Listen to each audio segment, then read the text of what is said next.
نہایت واجب الاحترام عزیز دوستوں اور بزرگوں، 29واں پارہ سورہ قیامہ، چند آیات آپ کے سامنے تلاوت کی ہیں۔ اللہ تعالیٰ نے اس سورہ مبارکہ میں قیامت، آخرت اور موت کا تذکرہ فرمایا۔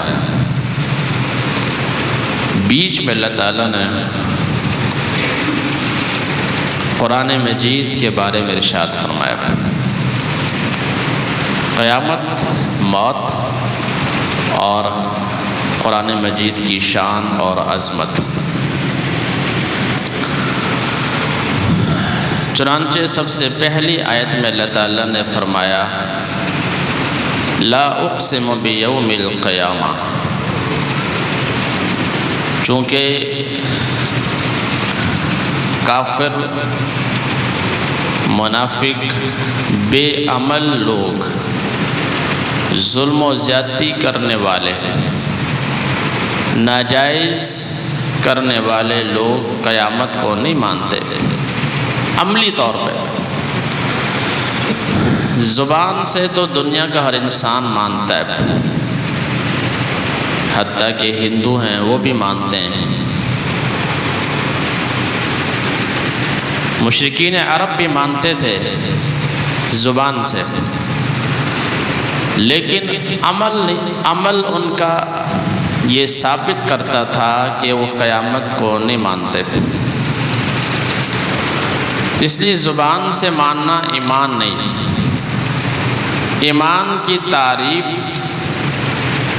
اللہ تعالیٰ نے جو ایمان کا ذکر فرمایا، ایمان لاؤ، ایمان لاؤ، ایمان کی تعریف یہ زبان سے اقرار کے ساتھ ساتھ دل و جان سے یقین کرنا، اس کو بولتے ہیں ایمان۔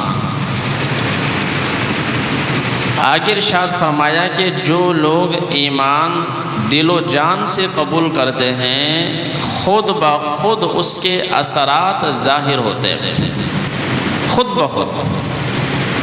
جیسے آپ زرخیز زمین میں بیج ڈال دو اور اس بیج کو ہوا ملے، نمی ملے، پانی ملے، کھاد ملے، تو وہ آٹومیٹک وہ بیج بڑا ہوگا، کومپل بنے گی، درخت بنے گا، فصل بنے گی۔ اسی طرح ایمان جب دل میں ہوگا تو خود بخود اس کے اثرات اچھے اعمال کی صورت میں ظاہر ہوں گے، اور اگر دل میں ایمان نہیں تو اس کے اثرات برے اعمال کی صورت میں ظاہر ہوں گے۔ تو اللہ تعالیٰ چونکہ جو بے عمل لوگ ہیں وہ قیامت کو نہیں مانتے، تو اللہ نے فرمایا لا، ایسی بات نہیں، ایسی بات نہیں کہ قیامت نہیں آئے گی، بلکہ اقسم بیوم القیامہ، میں قسم اٹھاتا ہوں قیامت کے دن کی۔ قسم اٹھائی جاتی ہے کسی عظیم و شان چیز کی، بڑی چیز کی قسم اٹھائی جاتی ہے، آسمان کی قسم، زمین کی قسم، سورج کی قسم، چاند کی، یہ بڑی بڑی چیزیں، یہ بڑی بڑی چیزیں، اور اللہ تعالیٰ نے قسمیں اٹھائی ہیں۔ والشمس وضحاها، قسم ہے سورج کی اور اس کی روشنی کی۔ والقمر اذا تلاها، قسم ہے چاند کی۔ والنہار اذا جلاها، قسم ہے دن کی۔ واللیل اذا یغشاها، قسم ہے رات کی، قسم ہے انسان کی۔ تو اہم چیزوں کی قسم اٹھائی جاتی ہے، تو قیامت کی اللہ نے قسم اٹھائی جس سے قیامت کی عظمت اور شان ظاہر ہوتی ہے۔ وہ عظیم و شان دن بہت جلد آنے والا ہے، بہت جلد۔ اس لیے میرے بھائیوں، جو لوگ آخرت کے طالب ہوتے ہیں، آخرت کے جو بھی 35-40 سال کے بعد ان کے دلوں کی کیفیت بدل جاتی ہے۔ ایک تو بچہ ہوتا ہے نا، 15 سال کا، 18 سال کا، 20 سال کا، 25 سال کا، ان کی کیفیت اور ہوتی ہے روحانی طور پہ۔ لیکن جب انسان 35 سال سے اوپر جاتا ہے، 40 سال، 40 سے اوپر، تو اس کی کیفیات بدل جاتی ہے۔ وہ جو آخرت کا طالب ہوتا ہے وہ انتہائی فکر مند ہو جاتا ہے۔ اس فکر کا پھر نتیجہ نکلتا ہے کہ اس کی زبان پہ استغفار جاری ہو جاتا ہے، کسی کا حق نہیں دباتا، توبہ استغفار شروع کر دیتا ہے، کسی پر زیادتی ہو اس سے معافی مانگتا ہے، کیونکہ اس کے پتہ ہے کہ ابھی دل آگے زندگی بہت تھوڑی رہ گئی۔ اسی وجہ سے اللہ تعالیٰ نبوت عطا فرماتے ہیں 40 سال کی عمر میں، کیونکہ اس سے کیفیات بدل جاتی ہیں۔ یہ 20-25 سال کی عمر میں عام طور پہ نبوت نہیں دی جاتی، 40 سال کی عمر۔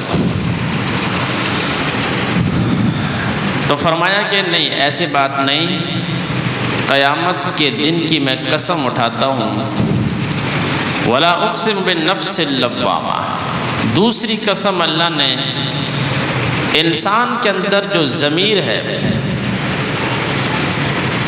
وہ ضمیر جو انسان کو برائیوں پر ملامت کرتا ہے، انسان کے لیے بہت قیمتی ہے۔ جس کا ضمیر مر جائے وہ پھر گناہ نہیں چھوڑتا،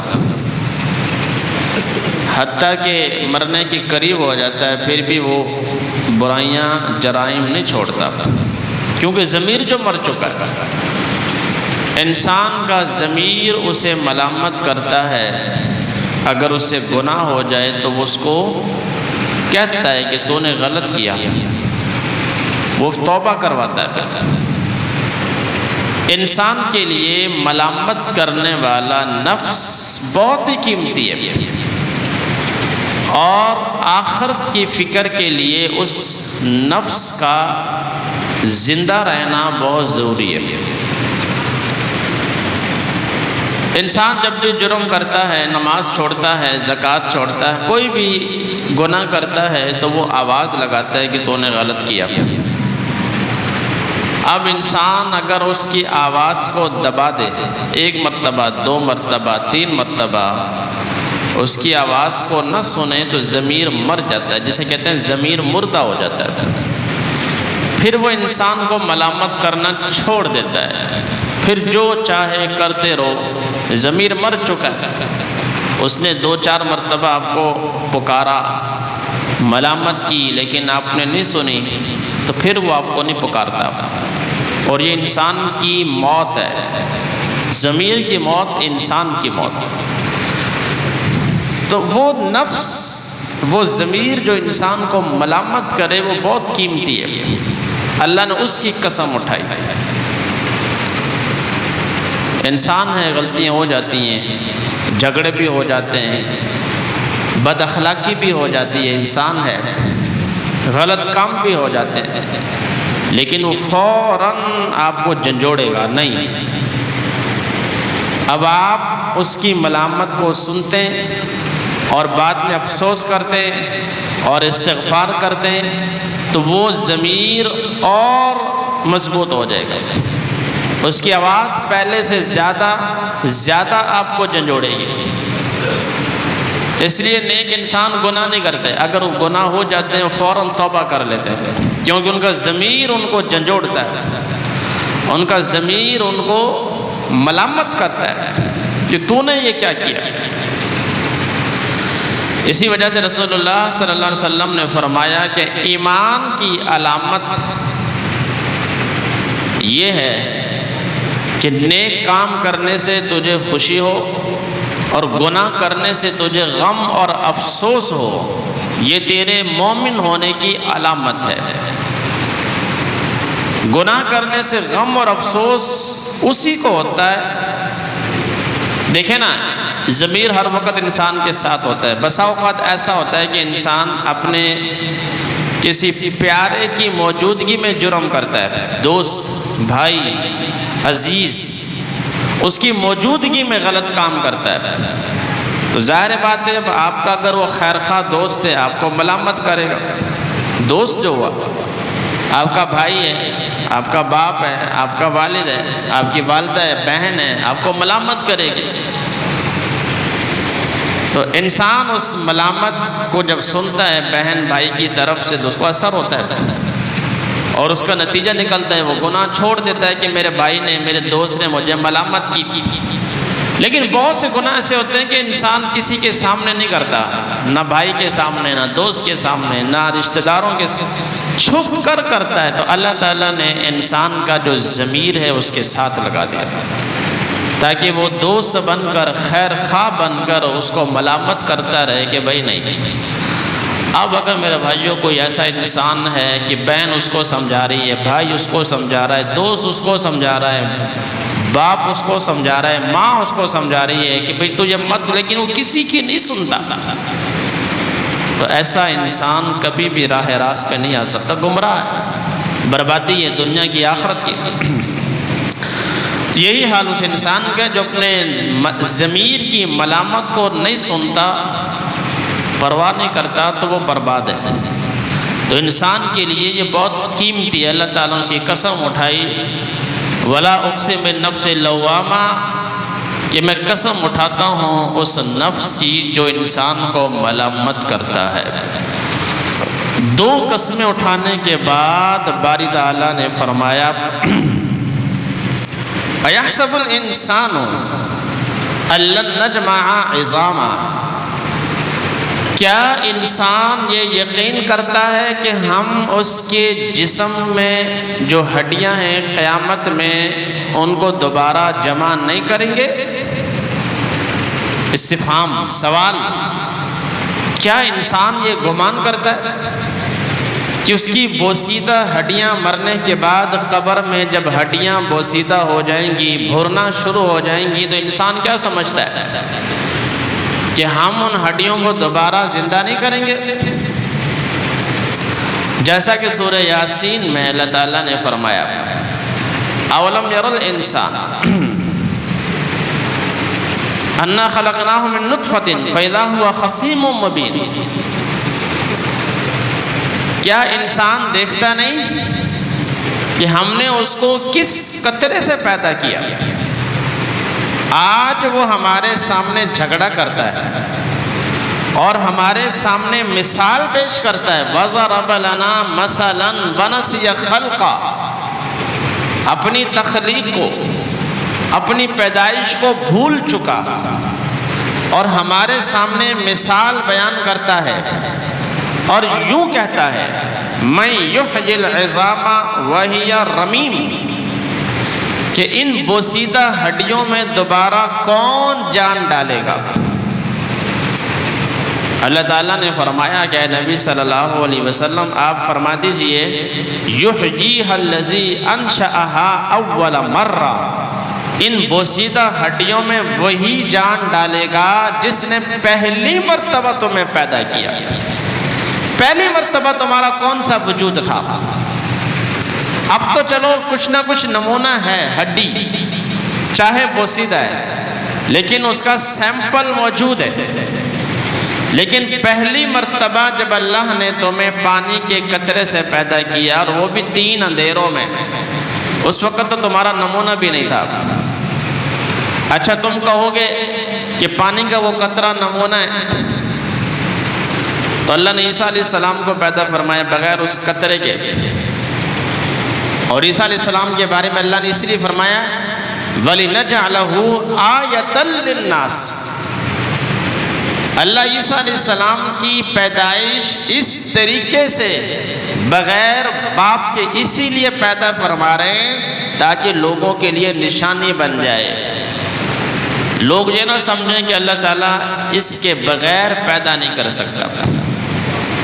دوسری مثال حضرت آدم علیہ السلام، ان مثل عیسیٰ عند اللہ کمثل آدم خلقہ من تراب، آدم علیہ السلام کو اللہ نے مٹی سے بنایا، وہاں تو یہ پانی کا قطرہ نہیں تھا۔ تو جس رب نے تمہیں پہلی مرتبہ پیدا فرمایا بغیر کسی نمونے کے، وہ اللہ تمہیں دوبارہ پیدا کرے گا۔ تو کیا فرمایا؟ اَيَحْسَبُ الْإِنسَانُ أَن لَّن نَّجْمَعَ عِظَامَهُ، انسان سمجھتا ہے کہ ہم اس کی ہڈیوں کو دوبارہ زندہ نہیں کریں گے؟ بلا، کیوں نہیں؟ آیت نمبر 4 سورہ قیامہ، بلا کیوں نہیں؟ قادرین علی ان نسوی بنانا، ہم جب قیامت کے دن اس کی ہڈیوں کو، اس کے اس وجود کو دوبارہ اکٹھا کریں گے تو اس کے جو پورے ہیں ان میں بھی فرق نہیں آئے گا۔ آپ جانتے میرے بھائیوں کہ انسان کے جو انگلیوں کے پورے ہیں، جس کو انگلیوں کے نشانات بولتے ہیں، انگوٹھے کا نشان، انگلی کا نشان، دنیا میں کروڑوں انسان آئے، اربوں کھربوں انسان آئے، آج بھی 7 ارب انسان ہیں، یہ پورے کسی کے نہیں ملتے۔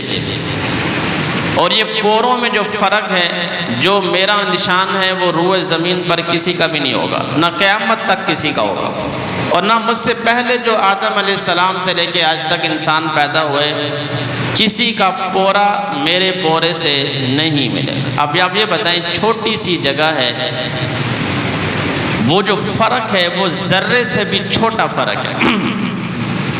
لا يعزب عن ربك من مثقال ذرة في الارض ولا في السماء، ذرہ انسان کو پھر بھی نظر آ سکتا ہے، لیکن یہ پورے کا جو فرق ہے یہ ذرے سے بھی چھوٹا ہے۔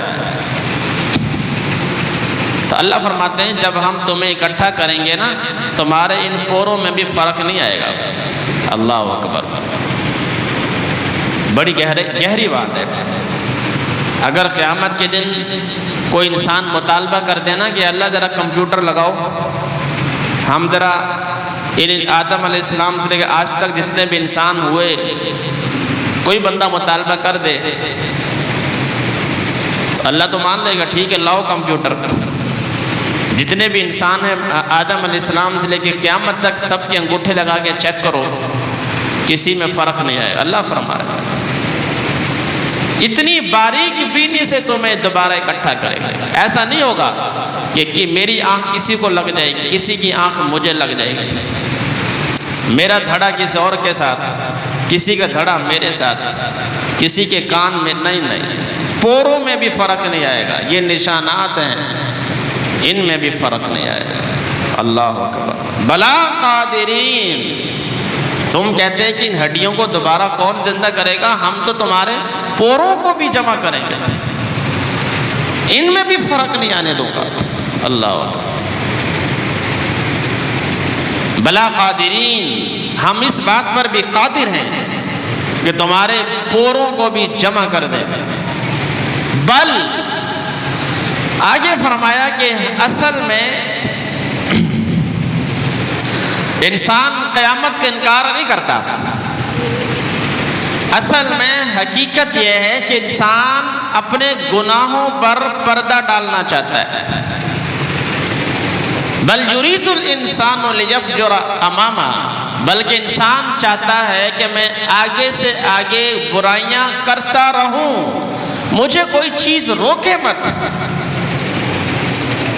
کیونکہ عقیدہ قیامت، عقیدہ موت، عقیدہ یوم حساب، یہ انسان کو گناہوں سے روکتا ہے۔ پیغمبروں نے بھی یہی بات کہی، ڈرو اس دن سے۔ قرآن مجید نے بھی وہ آیت ہمیں لکھ کے لگائی، یا ایھا الذین آمنوا اتقوا اللہ، ایمان والو اللہ سے ڈرو۔ قرآن کی آخری آیت جو نازل ہوئی میدان عرفات میں، واتقوا یوما، ڈرو اس دن سے جس دن تمہیں اللہ کی طرف لوٹایا جائے گا۔ افحسبتم انما خلقناکم عبثا، تم کیا سمجھتے ہو کہ ہم نے تمہیں بیکار پیدا کیا؟ وانکم الینا لا ترجعون، اور تم کیا سمجھتے ہو کہ تمہیں ہماری طرف لوٹایا نہیں جائے گا؟ عقیدہ قیامت، عقیدہ آخرت انسان کو گناہوں سے روکتا ہے، ناپ تول میں کمی سے منع کرتا ہے، ملاوٹ، بے ایمانی، رشوت، ظلم و جبر، ان چیزوں سے منع کرتا ہے۔ حضرت موسیٰ علیہ السلام نے فرعون کو سمجھایا، یہی